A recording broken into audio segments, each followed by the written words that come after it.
Okay, YouTube, I got another bike for you guys. Excuse the mess. We're in the middle of building a deck, and we've got patio furniture here, as you can see, and tools and Trex. But anyways, check this out. So we got Melissa, my wife, her new steed. So this is a 2004 ttr125. I got a screaming deal on it because it is a basket case. So that's the frame and the wiring harness there. That I think that's going to be the tricky part, because it looks like they snipped something off it here. It looks like maybe that's the electric start and the part that connects to the battery and to the starter, because I noticed the starter was snipped too. There's the air box with no air filter, and there's where the battery would go. So I'll have to get a battery box. Anyways, here's the rest of it. So got the exhaust, the plastics, the gas tank, carburetor in there, all the other bolts, V-mounting bracket for the engine. So yeah, and then here's the bottom end taken apart. And here's the, what is that? That's the head, and then this is the cylinder.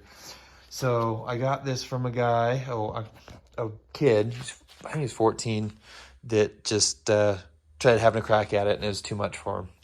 But it looks like, to me, I was looking at the cylinder, and I'll show you guys.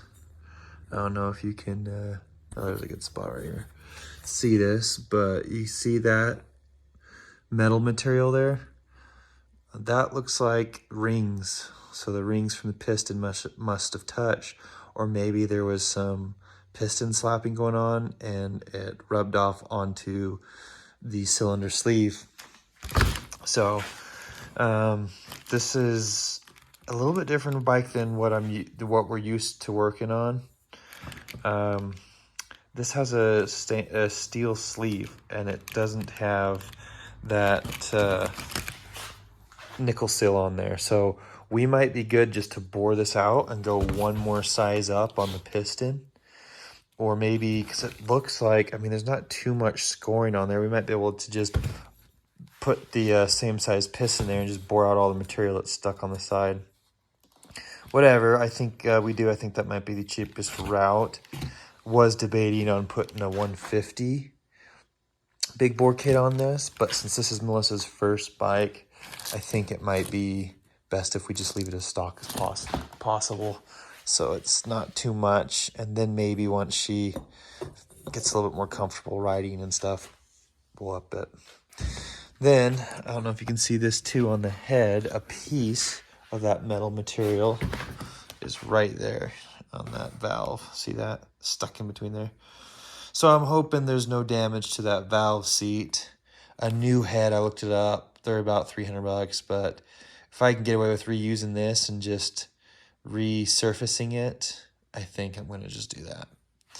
But I'll keep you guys posted as I go through it. The first video is going to be on this head, taking it apart and seeing if everything's in spec and whatnot. I'm super excited. This is going to be Melissa's first bike, and yeah, I'll let you know. So I got the bike for $300. So I'm hoping we can, I mean, I know for sure that, I mean, we're going to be well below what the market value is on this. So I'll keep you posted on what I do to it and how much we end up putting into it. So anyways, super excited. I'll try to be consistent on posting these videos. Peace out.